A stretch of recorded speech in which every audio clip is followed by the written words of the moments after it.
So, sa wakas, dumating na nga, matagal ko nang inaantay. Yung Kobo Bottle Warmer and Sterilizer.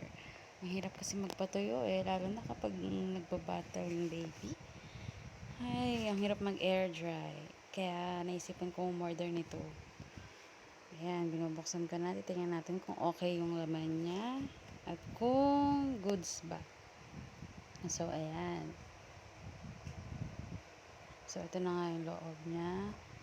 And sealed naman. Maganda yung pagkakapak. Maganda yung pagkakalagay sa loob. At ito na nga siya. Ayan, nabuksan ko na din. Titignan ko kung maayos yung laman niya. Kung wala bang sira. Ayan. Ito yung pinaka-drainer niya. Ayan yung pinaka-body niya sa loob. Ayan, dyan nilalagay yung mga bote. Parang mga 6 na bote yung kasya dito. Tapos ayan, may user manual. Ayan yung takip. Then, yung saksakan. Kompleto naman siya.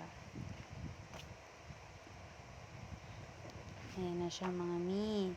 Ayan, yung mga pindutan niya, okay naman. Nagtitesting ko siya mamaya kung okay siya, kung gumagana siya. Ayan, at saka malaki siya, very spacious.